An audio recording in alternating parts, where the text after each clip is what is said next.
안녕하세요. 여러분들께 재미난 이야기를 선사하기 위해 찾아온 저를 간단하게 소개하자면 아직은 30대 중반이라고 슬쩍 말을 하고는 있지만 30 후반을 향해 거침없이 달려가고 있는 여자랍니다. 제가 이곳을 찾아오기까지 정말 하루하루가 너무 놀라운 일들의 연속이었는데요. 정말 말로 하나하나 풀어내자면 하룻밤을 꼬박 채워도 모자랄 판이랍니다. 그래도 여러분께 제가 24시간 붙잡고 이야기를 할 수는 없으니 최대한 간략하게 큼직큼직한 사건들만 풀어서 이야기를 해보려고 합니다. 제 이야기를 들은 친구들은 정말 영어로 만들어도 될 이야기라며 저에게 이 공간을 추천해 주었습니다. 여기에는 저와 비슷한 사연을 가진 분들이 많다고 하더라고요. 저도 제 이야기가 방송에 나온다거나 크게 퍼지는 걸 원하지는 않아서 소소하게 제 이야기를 나눌 공간이 필요했었는데 참 잘 됐다 싶습니다. 제 이야기는 평소에는 절대 일어날 수 없는 일이기도 하고요. 일어나서는 절대 안 되는 이야기이기 때문에 여러분들이 재미나게 들어주실 수 있을 것 같습니다.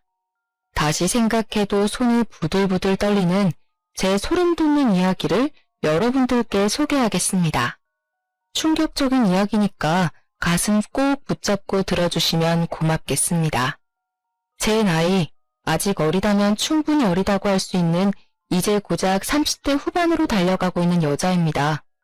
여러분들의 20대, 30대는 어떠셨나요? 대학 생활을 꿈꾸면서 남자친구도 사귀고 MT도 다녀오고 친구들이랑 술도 마시고 행복한 시간을 보냈어야 할 제 20대, 30대는 처참했습니다. 요즘 시대에도 이런 일이 일어날 수 있다고 하실 법한 일을 제가 겪었고 제가 산 증인입니다. 저는 속된 말로 전기가 들어오는 게 신기할 정도로 아주 외지고 캄캄하고 폐쇄적인 시골 동네에서 태어나고 자랐습니다.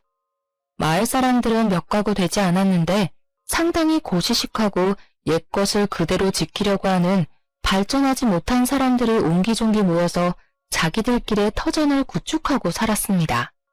그렇기 때문에 여자가 공부를 한다는 것 자체가 말이 안 되는 곳이었고 어쩔 수 없이 나라에서 시키는 최소한의 교육만 이수할 수 있었습니다. 저는 항상 부모님께 여자는 조심해야 하고 내조를 잘해야 하며 시댁에서 부당한 일을 당해도 참고 버텨야 한다고 가정교육을 받았습니다. 그게 전부 부질없는 짓이고 부당한 일이라는 것을 모를 수밖에 없었습니다. 어린 시절부터 꾸준히 듣고 자랐기 때문에 당연하다고만 생각했기 때문입니다. 저는 당연히 분교 출신이었고 중학교, 고등학교를 가려면 읍내까지 아주 먼 길을 가야 했기 때문에 교육을 포기하고 집에서 시키는 잡일을 하며 살았습니다. 그랬던 저는 21살이라는 어린 나이에 손이 귀하디 귀한 집으로 팔려가듯 시집을 오게 되었습니다. 시집을 오게 된 이유 또한 지금 생각해보면 정말 어이가 없었는데 저희 친정에 제 위로 오빠만 3명이 있고 밑으로 남동생이 하나 있었습니다. 그러니까 남자가 많은 집안의 딸이라 우리 시댁에서도 저에게 아들만 턱턱 낳아주었으면 좋겠다고 요구를 하셨습니다. 한마디로 다른 부부는 전혀 본 것이 없고 오로지 집안에 남자가 많기 때문에 저도 그 기운을 타고났을 거라고 수소문을 해서 저를 중매로 데리고 온 것입니다. 어느 날 갑자기 시집을 가야 한다는 부모님의 말에 황당함을 느낀 것도 잠시. 저는 곧 웨딩드레스를 입고 남들이 술 먹고 여행 가고 공부하고 놀 시간에 시집살이를 시작하게 되었습니다. 정말 우리 시댁도 시댁이지만 남편 또한 엄청난 개차반이었는데 우리 남편은 돈을 쓸 줄만 알았지 벌 줄도 모르고 이 여자 저 여자 건드리지 않는 여자가 없다는 소문을 달고 사는 한마디로 아주 저급한 날라리 같은 놈이었습니다. 시댁 동네에 소문이 퍼다한 놈이었는데 저는 타지에서 시집을 왔으니 아무것도 모르고 있었던 것이었습니다. 제가 시집을 갈 때 시댁에서 친정으로 보내준 돈으로 저희 오빠들하고 남동생이 공부도 하고 기반도 잡고 해야 하지 않겠냐고 저희 부모님은 저를 설득하셨었습니다. 딸로 태어났으면 집안의 커다란 기둥이 될 오빠들을 위해서 희생도 할 줄 알아야 한다고 저를 몇 번이나 도망가지 못하게 붙잡으셨습니다. 어릴 때부터 계속된 주입식 교육으로 인해서 저는 타지에 나와 다른 사람들의 생활을 보기 전까지 제가 해야 마땅한 일이라고 생각을 했습니다. 저보다 10살이나 나이가 많은 남편과 결혼하는 게 죽기보다 싫었지만 그 어린 나이에 저는 시집을 오게 되었습니다. 저는 결혼하고 딱 3개월이 되는 시점에 아주 빠르게 임신을 하게 되었는데 정말 2번 다시는 겪고 싶지 않은 일이 벌어지게 되었습니다. 제가 임신을 했다는 소식이 전해지기 무섭게 남편이 어느 날 술을 마시고 집에 들어와서 괜히 기분이 나쁘다며 저에게 화풀이를 했고 제가 넘어지는 바람에 아이가 유산된 것입니다. 하루아침에 뱃속에 잉태되었던 아이가 사라졌는데 시댁에서는 남편 탓을 하지 않고 제 탓으로 모든 것을 돌리기 시작했습니다. 어미가 되어서는 당연히 유산이 되지 않게 아이를 지켜냈어야지. 그렇게 쉽게 아이를 보내? 내 손자 녀석 어떻게 돌려낼 것이야. 성별이 나오지도 않은 작은 전밖에 되지 않은 아이였지만 시모는 당연히 제가 아들을 낳을 것이라고 생각을 하며 본인 손주를 돌려내라고 윽박을 질렀습니다. 그 뒤로 저는 하루빨리 임신을 해서 시부모님에게 보여드리기 위해 시도를 했지만 첫 번째 유산으로 인해서 자궁에 문제가 생긴 것인지 임신이 잘 되지 않았습니다. 당연히 시댁에서는 저에게 몸 관리 하나 제대로 할 줄 모르는 팔푼이라고 하시며 그때부터 저를 구박대기 취급을 하기 시작했습니다. 각고의 노력 끝에 제 나이 24살이 되었을 때 다시 한번 임신을 하게 되었고 정말 소중하게 10달이라는 긴 시간 동안 아이를 지켜낸 덕분에 저는 출산을 하게 되었습니다. 하지만 시댁에서 바랐던 것처럼 아들을 낳은 게 아니라 저는 딸을 낳고 말았습니다.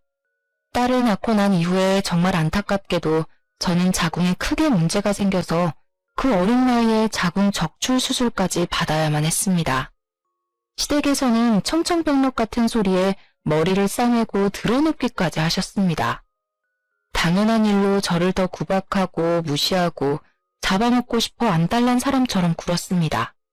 하나를 낳았어도 아들을 낳았어야지 아무짝에도 쓸모없는 딸년을 낳았다면서 저에게 반푼이도 이런 반푼이가 없다고 욕을 하셨습니다.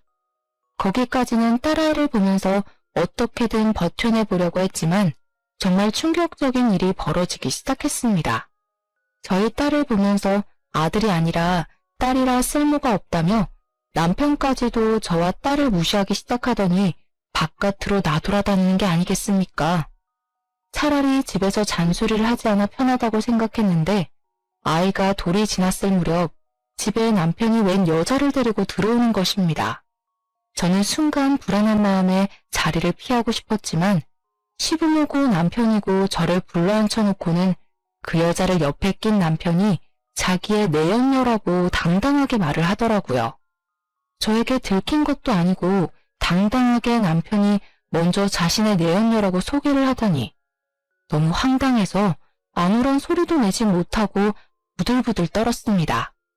내연녀라는 사람은 저에게 너무나도 태연하게 인사를 했는데 그 순간 머리 끝까지 열이 받아서 그 여자 앞에 있던 뜨거운 커피를 그녀에게 부어버렸습니다. 단 한 번도 시모의 잔소리를 막아준 적이 없었던 남편이 그 여자의 앞을 막아서면서 그 뜨거운 커피를 대신 맞아주더라고요.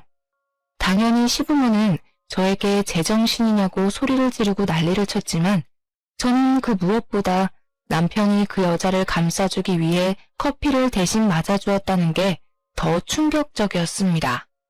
저를 그렇게 구박하고 때리던 남자가 그년이 커피 맞는 꼴을 못 봐서 대신 맞아주다니. 눈물이 앞을 가리는 듯한 느낌을 받았지만 꼭 참았습니다. 사랑 없이 한 결혼이라고 하지만 아이까지 있는데 어떻게 제 앞에서 그런 꼴을 보여줄 수가 있단 말입니까? 하지만 연타로 저에게 충격을 주기로 결심했는지 남편은 내연녀 뱃속에 아이가 있다는 소식까지 저에게 전해주었습니다. 잔인하게도 본인의 아이를 가졌고 아들일 것 같은 느낌이 든다면서 데리고 살아야겠다고 일방적으로 통보를 해왔습니다. 저는 남편과 결혼 생활을 이어나갈 자신이 없었습니다. 여러분들이라면 이런 상황에서 남편과 남편의 내연녀와 함께 살 수 있을 것 같습니까? 하지만 저는 그곳에서 버티지 않으면 안 되는, 한마디로 아무것도 할 수 없는 사람이 되어 있었습니다. 친정 또한 시댁에서 받은 돈이 있었기 때문에 저에게 욕심이 그득한 말투로 그 집에서 모진 수모를 버텨내야만 한다고 저에게 위로가 아닌 강요를 해왔습니다. 어차피 그 여자는 내연녀일 뿐이지 않느냐. 본처는 저이기 때문에 무조건 버텨내야지만 그 집안에서 한 몫을 당당하게 챙길 수 있는 거라고 하셨습니다. 나중에 유산을 다 받아 챙기고 나면 내연녀가 울고불고 빌 것이 분명하기 때문에 무슨 일이 있어도 포기하면 안 된다면서 저에게 할 수 있는 건 버티기밖에 없다고 하셨습니다. 저처럼 심신이 미약한 사람에게는 너무나도 어려운 요구였고 저는 정말 몇 번이고 그 집을 탈출하고 싶다는 생각만 맴돌며 하루하루를 힘들게 보내야만 했습니다. 제가 점점 집에서 할 수 있는 일이 줄어들고 말이 사라지고 가족들이 저를 찾게 되지 않고 저와 제 딸은 뻗어놓은 보리자루 같은 취급을 당했습니다. 저의 입지가 좁아들수록 내연녀는 점점 더 당당해졌고 불러오는 배를 내밀면서 보란듯이 저에게 웃음을 흘리고 다녔습니다. 어깨에 힘이 잔뜩 들어가 저를 집안의 가정부로 취급하는 내연녀를 보면서 딸을 끌어안고 얼마나 울었는지 모릅니다. 하늘이 무심하다는 말이 이런 데에 쓰는 말인 건지 내연녀는 꼬박 10달이라는 시간 동안 아이를 품은 뒤 건강한 아들을 출산하였습니다. 시댁에서는 아들을 떡하니 낳은 내연녀에게 세상에서 제일 가는 복덩이라며 건물도 하나 넘겨주고 아들을 태우고 다니라며 비싼 외제차도 하나 뽑아주었습니다. 당연히 내연녀를 감싸고 도는 시댁에서는 저에게 더 이상 볼 일이 없다면서 집안의 돈을 축내지 말고 딸과 함께 떠나라는 식으로 말을 하셨습니다. 딸 가진 죄인을 왜 우리 집에 데리고 살아야 하는지 도무지 모르겠다. 당장 이혼 서류에 도장부터 찍지 못해? 저 떡두꺼비 같은 아이가 우리 아들의 친 핏줄이다. 딸 같은 건 우리 가족의 피를 이어받았다고 할 수 없어. 저를 비난하고 무시하는 것까지는 어떻게든 참아낼 수 있었지만 저에게는 둘도 없이 소중한 딸까지 부정을 하기 시작하니 정말 버텨낼 재간이 없었습니다. 저는 그 집안에서 본처라는 직함을 달고 있으니 죽기 직전까지 무조건 버텨내라는 친정과 나가서 눈에 띄지 말라고 협박하는 시댁 사이에서 너무나도 괴로웠습니다. 모든 식구들이 내연녀의 편을 들어주고 감싸고 돌고 있으니 내연녀는 기구만장해져서 저에게 말도 안 되는 요구들을 하기도 했습니다. 본인이 밤새 잠을 자지 못해 피곤하니 본인 아들을 저에게 돌보고 있으라며 그동안 낮잠을 자고 오겠다고 사라지는 경우도 종종 있었고요. 모유를 먹이느라 전몸살이 찾아와 온몸이 쑤시고 아프고 하니 당장 뜨거운 침실팩을 들고 와서 본인의 몸을 주무르라는 요구를 할 때도 있었습니다. 저는 그런 내연녀에게 지금 누구에게 무슨 부탁을 하고 있는 것이냐, 절대로 들어줄 수 없다고, 사람이 양심이 있으면 나에게 이러면 안 된다고 혼쭐을 냈습니다.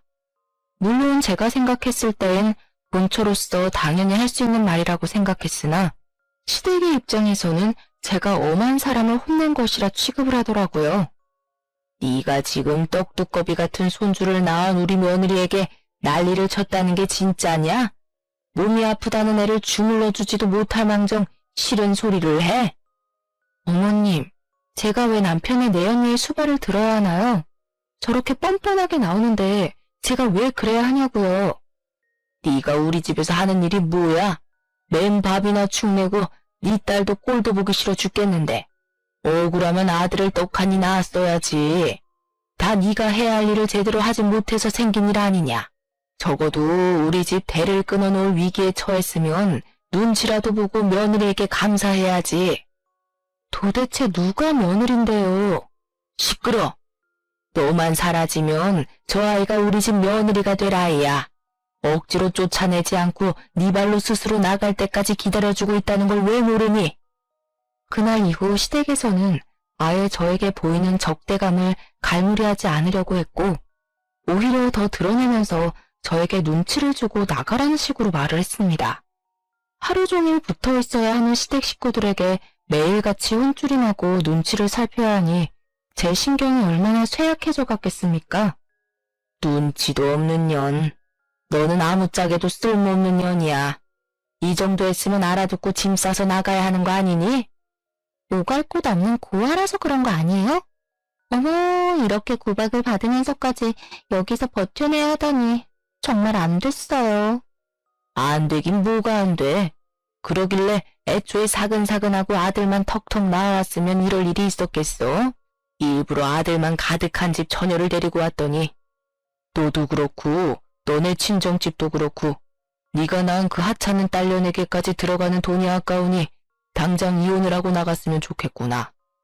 저는 솔직히 시부모의 잔소리를 가장한 비난과 내연녀의 당당함, 남편의 무관심한 태도까지 한 귀로 듣고 한 귀로 흘려버리며 버틸 수 있긴 했습니다.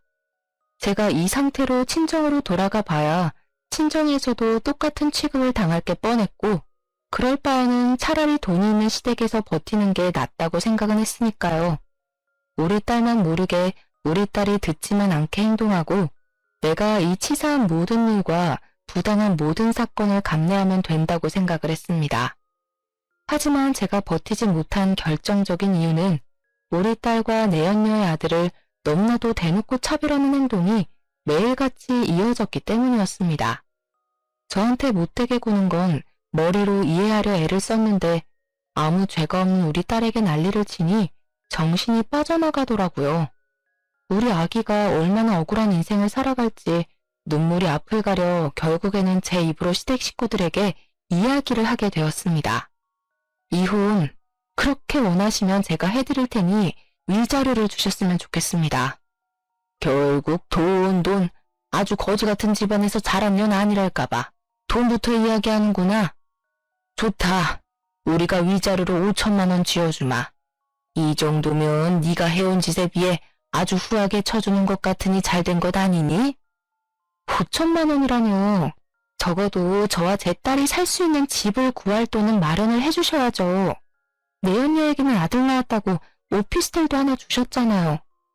아주 욕심이 그득그득하구나. 너 처음 시집 올 때 우리가 너네 집에 얼마를 주고 데려온 줄 아니? 무려 2억이다, 2억. 2억이나 주고 사왔는데 네가 우리 집 와서 한 일이 뭐가 있어?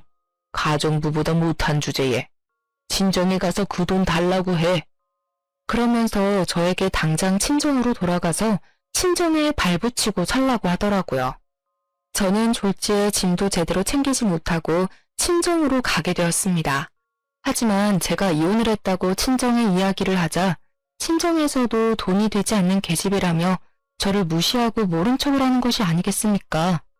본인들 먹고 살 돈조차 없다면서 저와 제 딸을 책임져 줄 수 없다고 나가서 알아서 벌어먹고 살아보라며 문을 걸어 잠그고 열어주지 않았습니다. 아예 저의 연락조차 받아주지 않고 문도 열어주지 않았기 때문에 저는 결국 딸을 데리고 지하 단칸방을 얻어서 살기 시작했습니다. 하지만 제가 정말 쫓겨나오듯이 도망쳐 나왔기 때문에 짐을 시댁에서 다 빼오지를 못해서 짐을 챙기러 가야겠다는 마음에 단칸방 생활을 한 지 2달쯤 지나서 시댁을 찾았습니다.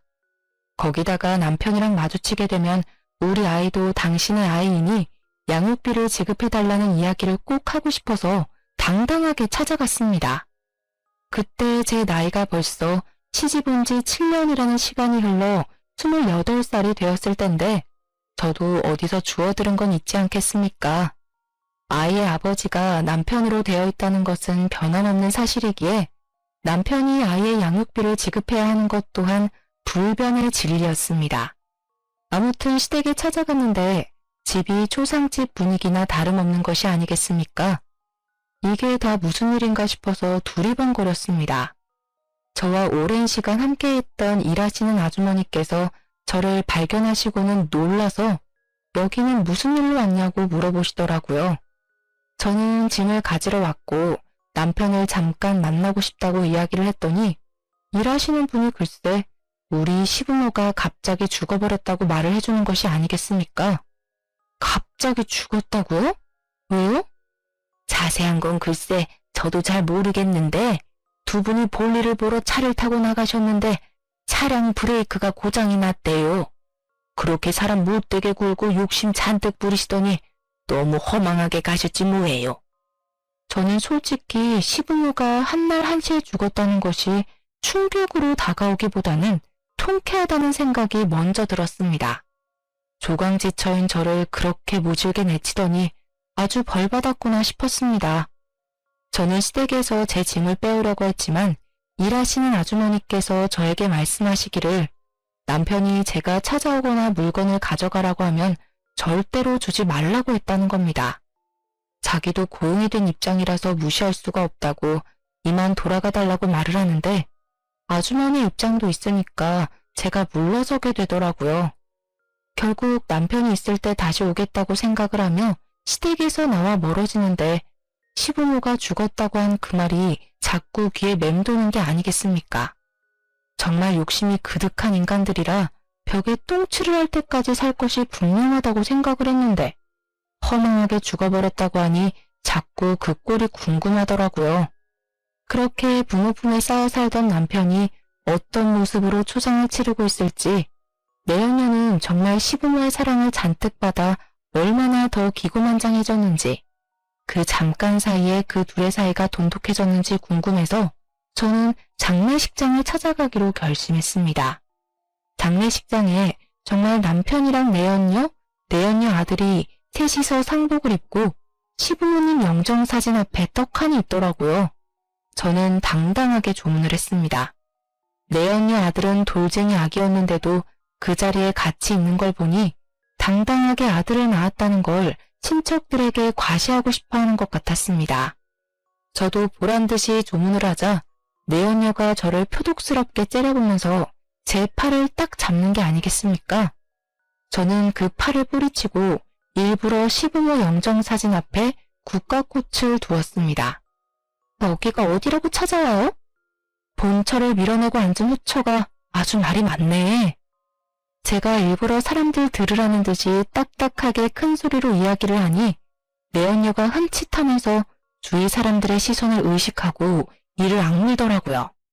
영정사진에 환하게 웃고 있는 시부모를 보니 저는 마음 한구석에서 올라오는 토기와 비웃음이 한꺼번에 올라왔습니다. 그러다 결국 피식하고 웃음을 흘렸죠. 내연녀가 조용히 다가와서 미친 거 아니냐고 분란 일으키지 말고 꺼지라고 하는데 그냥 얼굴에 침이라도 뱉어주고 싶었습니다. 내연녀는 남편을 쳐다보면서 저를 쫓아내달라는 식으로 손짓을 했는데 남편이 아무 소리도 하지 않고 저를 이상한 얼굴로 바라보는 게 아니겠습니까?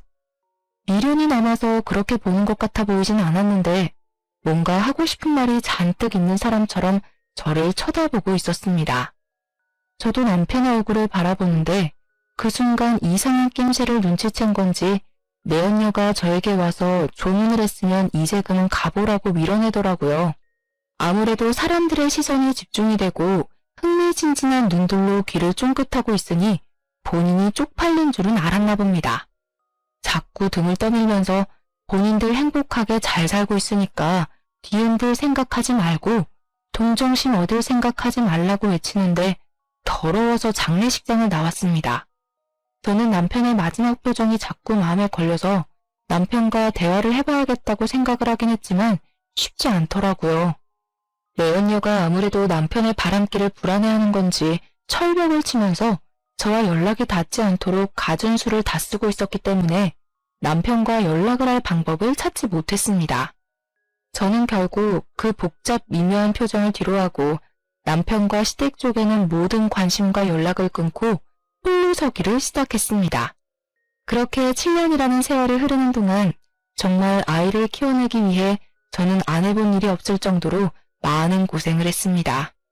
그 어떤 가족도 저에게 도움을 주지 않았고 연락조차 되지 않았기 때문에 저는 여러 해를 돌아다니며 했고 결국에는 식당 일에 정착해서 아이를 키워내고 있었습니다.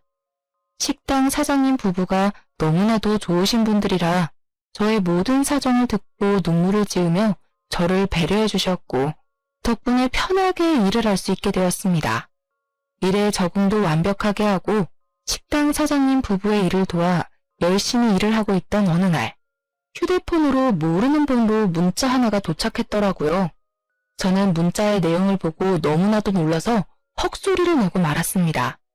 그 문자에는 전 남편이 사망을 했다고 장례식장과 발인 날짜가 적혀 있었기 때문이었습니다. 시부모가 죽었을 때는 그저 통쾌하다, 죽을 만한 사람이 죽었다고 생각을 했는데 전 남편이 죽었다는 문자는 조금 충격적이라 저는 멍하니 그 자리에 서 있어야 했습니다. 식당 사장님 부부께서 저에게 무슨 일이냐고 물어보셨고 그제야 정신을 차리고 말씀을 드리니 일단 장례식장에 찾아가 보라고 하시더라고요. 아무리 그래도 저희 아이가 남편의 핏줄이니 이제라도 뭔가 남겨주는 것이 있지 않겠냐고 편하게 살아야 하지 않겠냐고 하시면서요. 사실 유산에 대한 부분은 전혀 생각도 하지 않았었지만 사장님 부부의 말을 듣고 저는 장례식장에 찾아가기로 결심을 했습니다. 장례식장에 도착을 하니 너무나도 태연하게 내연녀가 저를 보면서 왔냐고 인사를 건네는 게 아니겠습니까? 불과 5년 전에 시부모님이 돌아가셨던 그때에는 어떻게든 저를 쫓아내려고 안간힘을 다 쓰던 내연녀가 변해버린 태도로 저를 대하니 수상한 마음이 들더라고요. 마지막 가는 길이니 저에게 전 남편에게 인사나 제대로 한번 올리라고 자리까지 비켜주는데 어느 누가 의심하지 않을 수 있겠습니까? 여유가 있어도 너무나도 넘치는 여유 있는 모습에 저는 점점 남편의 죽음에 대한 의심을 품게 되었습니다. 저랑 남편이랑 이혼해야 한 이후에 연락조차 못하게 할 만큼 남편에게 집착적으로 굴었던 여자가 눈물도 한 방울 흘리지 않고 태연하게 자리를 지키니 전 남편에 대한 정이나 사랑이 남아있지 않더라도 정말 그 어떤 누구라도 저와 같은 마음이 들었을 것이라고 생각합니다. 게다가 장례식장에 조문으로 온 다른 사람들과 실실 웃고 떠드는 모습까지 보게 되니 내연녀가 정말 정신 나갔거나 숨기는 게 있는 거라고 생각하기 시작했습니다. 제가 너무 오버하는 것 같다고 느끼실 수 있을지 모르겠지만 남편이 저에게 뭔가 할 말이 진득하게 있다고 느꼈었던 시부모의 장례식장에서의 기억이 잊히지 않았기 때문이었습니다. 저는 제가 알아야 할 비밀이 있다는 느낌을 지울 수 없었고 내연녀에게 말을 걸었습니다. 아직 그 집에 내 짐이 있는 걸로 알고 있는데 정리하거나 버린 거 있어? 글쎄요. 제가 짐 정리를 딱히 안 해서 모르겠는데요.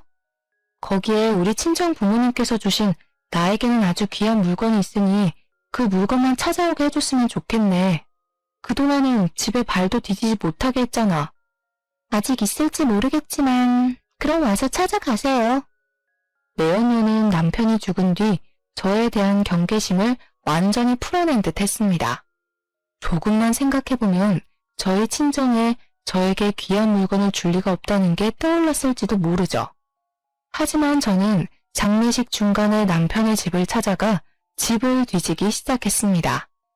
내연녀가 눈치채기 전에 남편이 무언가를 숨겨뒀을 거라 생각했습니다. 한참을 집을 뒤졌지만 이렇다 저렇다 할 흔적을 발견하지 못했는데 남편의 서재 구석진 곳에서 남편이 직접 쓴 다이어리를 발견하게 되었습니다. 그런데 다이어리 구석에 홈을 파둬서 무슨 USB 같은 것을 숨겨둔 것이 아니겠습니까? 저는 이게 뭘까 궁금함을 가득 안고 남편의 다이어리를 읽어 나갔습니다. 다이어리를 읽다가 도저히 끝이 나지 않을 것 같아서 집으로 들고 돌아왔고 집중을 해서 읽기 시작했는데 정말 그 메모들은 충격적이었습니다. 남편이 적어둔 말에 의하면 내연녀가 남편을 죽이려고 한다는 것이었습니다. 몇 번이나 의문투성이인 자동차 사고 위기에 처했었고 누군가 술에 취한 자기를 차도로 밀어버리려고 했던 적도 있었다고 전부 내연녀가 꾸민 짓 같다고 적혀 있었습니다. 저는 의문이 가득 들었습니다. 혹시 남편이 정신병에 걸렸던 것은 아닐까 하는 생각이 더 강하게 들었습니다.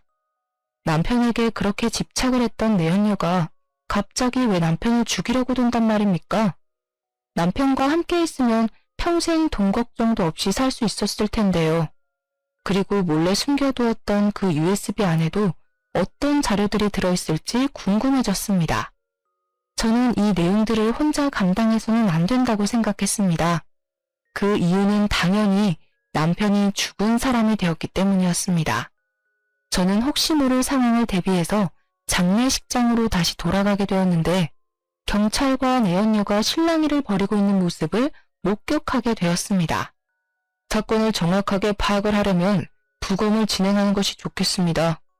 의문사이기 때문에 유가족들의 심정도 이해는 하지만 저희가 부검을 하지 않겠다고 하는데 왜 경찰이 자꾸 부검을 하라고 하시는 거죠? 우리 남편은 그냥 심장마비로 사망한 거라고요. 부검을 진행하자고 하다니 그건 고인을 모독하는 행위라고 생각해요. 부검 진행 안 하겠습니다. 저는 내연녀의 부정적인 태도와 부검을 반대하는 행동을 보고 아주 강력한 확신이 생겼고 그대로 실랑이를 벌이고 있는 경찰과 내연녀에게 다가갔습니다. 제가 고인의 전부인 되는 사람입니다. 전 남편이 계속해서 이 여자가 자신을 살해하려 한다고 의심을 해왔던 것 같습니다. 지금 그게 무슨 소리예요? 내가 본처 자린 일어난 후처라고 그런 식으로 말하면 안 되죠. 놀라서 저를 바라보는 경찰에게 남편이 직접 쓴 다이어리를 건네면서 이게 증거라고 말을 하며 여기에 남편의 모든 의심이 적혀 있다고 말을 했습니다. 또한 경찰에게 제 아이가 남편의 핏줄인데 내가 대리인의 자격으로 부검을 신청할 수 없냐고 물어보았습니다. 경찰은 다이어리를 한번 쓱 훑어보더니 만약 내연녀가 용의자로 올라가게 되면 제가 대신 부검을 신청할 수 있을 거라는 답변을 돌려주었습니다. 내연녀는 그게 무슨 소리냐, 말도 안 되는 소리라고 끝까지 발악을 했지만 경찰은 그 모습에 더욱 짙은 의심을 하기 시작했습니다. 결국에는 내연녀가 부검을 거부해도 어쩔 수 없이 부검을 하게 되는 상황이 오게 되었고 부검 결과 남편의 체내에서 치사량 수준의 약물이 발견되었습니다. 전신을 마비시키는 약물로 정량 이상이 들어가면 호흡을 할 수 없는 독이라고 하더라고요. 수사는 급진전이 되기 시작했고 내연녀가 자주 다니던 피부과 원장에게서 그 약물을 얻었다는 것, 그리고 그 원장과 내연녀가 불륜관계였다는 것이 밝혀지게 되었습니다. 그 소식을 들었을 때 저는 정말 경악을 금치 못했고 경찰은 내연녀를 긴급 체포하게 되었습니다. 수사의 진척이 확확 이루어지던 와중에 저는 뒤늦게 USB가 생각이 났고 USB를 들고 다시 한번 경찰서에 찾아가서 건네주었습니다. 다이어리에 같이 들어있던 것인데 수사에 도움이 될 만한 것이 들어있을지도 몰라서 가지고 왔다고 하니 바로 한번 확인을 해보자고 하시더라고요. 경찰서에 있는 컴퓨터로 확인을 해보았는데 거기에는 주차장 CCTV 영상이 들어있었습니다. 경찰은 저를 보고 누군지 알아보겠냐고 물어보았는데 주차장에 놓인 차가 돌아가신 시부모의 차인 것이 아니겠습니까? 그 앞선 영상에서는 내연녀가 어떤 남자랑 함께 차 밑에 들어가서 무언가를 조작하는 것 같은 영상이 나오고 있었습니다. 남편의 부모, 그러니까 시부모가 차량 브레이크 고장 사고로 죽었어요. 경찰은 그 사건 또한 내연녀가 범인이라는 것을 확신하게 되었고 내연녀를 바로 추궁하기 시작했습니다. 처음에는 죽어도 아니라고 발뺌을 하던 그 여자는 CCTV 영상이 있다는 것을 밝히니 망연자실하면서 전부 시인을 하게 되었습니다. 내연녀와 함께 차 밑에서 조작을 했던 그 공범은 바로 피부과 원장이었습니다. 저는 순간 머리에 망치를 맞은 것 같은 기분이 들었습니다. 시부모가 죽은 시점이 내연녀가 아들을 낳고 얼마 지나지 않아서 아니겠습니까? 남편의 시신이 부검을 마친 뒤 화장을 하기 전이었기 때문에 저는 서둘러서 내연녀의 아들과 남편의 유전자 검사를 의뢰하게 되었습니다. 사건의 전말은 아주 쉽게 드러나게 되었습니다. 이실직고하는 사람에게 감형을 해주겠다는 거짓말에 둘 다 홀라당 넘어가서 서로의 죄를 낱낱이 고하게 된 것입니다. 내연녀는 시댁의 재산을 전부 차지하겠다는 일념으로 불륜남과 짜고 그런 짓을 벌였던 것이었습니다. 결국 경찰에서 촘촘하게 수사를 하고 제가 전해준 결정적인 증거로 인해서 둘 다 구속이 되었고 법의 심판 앞에서 서게 되었습니다. 당연한 수순으로 살인자이기 때문에 재산 상속에서 제외가 되었고 상속을 받을 수 있는 사람은 제 딸과 내연녀의 아들밖에 남지 않았습니다. 일주일이라는 시간이 흐르고 저는 친자 확인에 대한 결과를 받을 수 있게 되었는데 충격적이게도 내연녀의 아들은 남편의 친자식이 아니라는 결과가 나왔습니다. 저는 정말 소름이 전신에 가득 돋았고 유치장에 갇혀있는 내연녀를 찾아가게 되었습니다. 얼굴이 허옇게 질린 채로 힘없이 제 앞에 앉은 내연녀에게 저는 정색을 하며 이야기를 했습니다. 너 정말 소름 돋는 년이다. 그 돈이 욕심나서 시부모의 남편까지 죽여? 애초에 접근했을 때부터 그 피부과 원장이란 놈이랑 만나던 사이였던 거 다 알아. 그러자 내연녀가 아주 못 들을 소리를 들었다는 듯이 과하게 깔깔 웃으면서 저에게 말을 하더라고요. 증거 있어? 이럼 어차피 우리 아들이 전부 상속받을 건데 너한테 콩고물이 떨어질 것 같아? 그동안 저에게 보여주었던 가식적인 모습을 모두 갈아치우고 본성만 남은 채로 표독스럽게 째려보면서 말을 하는데 오금이 다 저려왔습니다. 하지만 저도 강력한 증거가 존재했기 때문에 미리 준비했던 친자 확인서를 내연녀 앞에 들이밀면서 말을 했습니다. 야, 네 아들 우리 남편 아들 아니던데? 내가 모를 줄 알았어? 법적으로 조치 취하는 중이야. 네 아들이 친자가 아니고 친부가 글쎄 피부과 원장이라더라. 그래서 파양 소송하기로 했어. 그러자 내연녀 얼굴이 갑자기 바뀌더니 분노에 가득 차서 저에게 소리를 지르는 것이 아니겠습니까? 내 돈! 내 돈! 내 돈은! 너 무기수가 될 것 같은데 무슨 돈? 그 돈 뭐하게? 감옥에서 쓰게?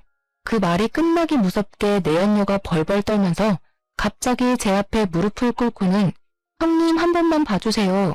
제발 불쌍히 생각해서 한 번만 용서해주세요.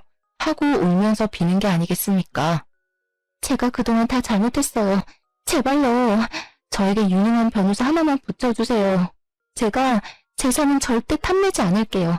다른 건 몰라도 저희 아들이 먹고 살 수 있을 만큼만 떼서주시면 안 될까요? 제발 간곡히 부탁드릴게요. 죽으라면 죽을게요. 내가 왜 그래야 하는데? 너 때문에 당한 수모가 한두 개가 아닌데 내가 왜 너 같은 버러지한테 그런 자비를 베풀어야 해? 솔직히 시부모 죽은 거? 남편 죽은 거? 땡통이야. 나는 그들이 읽어둔 재산 내 딸이랑 펑펑 쓰면서 행복하게 살 거야. 제가 그 말을 끝으로 뒤돌아 나오려고 하는데 가림막 판으로 악을 쓰면서 저에게 달려들 듯 발악을 하니 교도관들이 줄에 묶인 내연녀를 끌고 가더라고요. 마지막 꼬락서니까지 저리 초라하고 볼품없는 모습이라니 정말 뼛속까지 시원해지는 느낌이었습니다. 재판이 시작되고 1심에서 사형이라는 결과가 나오게 되었고 공범인 피부과 원장도 죄질이 나쁘다는 이유로 무기징역이 나왔습니다. 하지만 2심 재판에서는 피부과 원장과 내연녀 둘 다 무기징역으로 확정이 나게 되었습니다. 한국에서는 사회적인 이슈가 크게 되지 않는 이상 사형수가 잘 나오지 않기에 어느 정도 감내는 했지만 사형수가 아니라는 것이 못내 서운하기까지 했습니다. 죽은 시댁의 모든 재산은 우리 딸에게로 상속이 되게 되었고 변호사를 통해서 세금을 내고 수임료를 정리했음에도 통장에 어마어마한 돈이 꽂히게 되었습니다. 통장에 찍힌 금액을 하나하나 세어보는데 정말 꿈만 같더라고요. 평생 살면서 이만큼의 돈을 벌어볼 수 있을까 싶을 정도로 어마어마한 돈이 떨어지게 되니 현실감이 느껴지지 않았습니다. 왜 로또에 당첨된 사람들이 억소리조차 내지 못한다고 하는지 10분 이해가 가더라고요. 주변을 정리하고 나니 1년이라는 시간이 뚝딱 흘렀는데 어느 날 갑자기 내연녀가 구구절절한 편지를 저에게 보냈더라고요.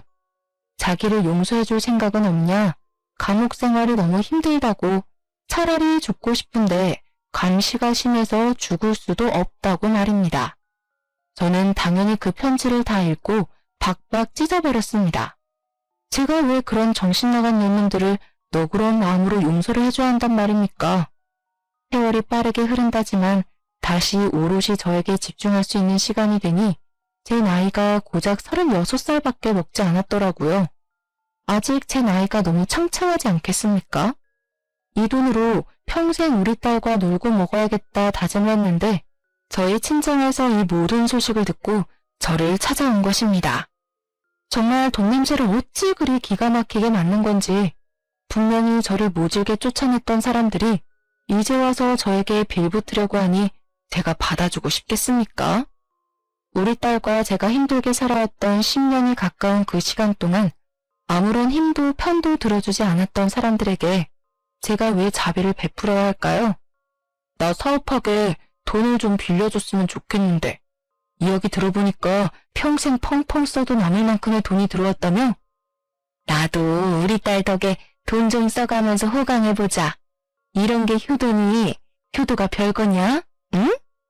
내가 그 힘든 시기를 견딜 때마다 모질게 몰아내놓고 이제 와서 나에게 돈 빌려달라 효도해라 하는 거 수치스럽지도 않아?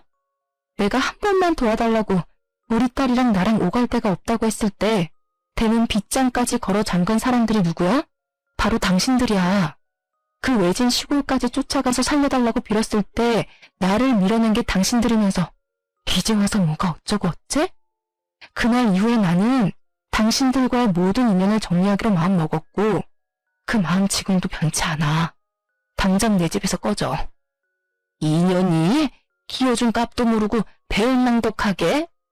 나 혼자 컸지 언제 나를 키워줬어? 나를 그 지옥 같은 시댁에 팔았을 때 받은 돈이면 노후생활 충분하지 않아? 그 시골에서 풀떼기나 키우면서 평생 자급자족하고 살아. 윗 빠진 독에 물 붓는다고 평생 오빠들 뒤치다거리나 하면서 살라고.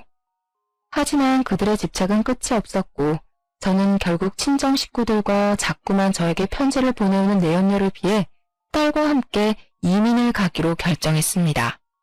딸의 교육을 위해서라도 나쁘지 않은 결정이라고 생각을 했고 지금은 미국으로 건너오게 된 지 2년이라는 시간이 지났습니다. 영어가 어렵기도 하고 사람을 만나는 게 서툴긴 하지만 그래도 어떻게든 손짓 발짓 해가면서 좋은 이웃들과 어울려 행복한 시간을 보내고 있습니다. 우리 딸이 아직 어려서 그런 건지 습득이 남들보다 빠른 건지 영어를 곧잘해서 먹고 사는 것에 대한 문제가 없어 보여 얼마나 다행인지 모르겠습니다. 딸과 행복한 시간을 보낼 때마다 가슴 깊이 묻어둔 내연녀의 아들 근황이 궁금하기는 하더라고요. 그 아이는 아무런 잘못도 없으니까요.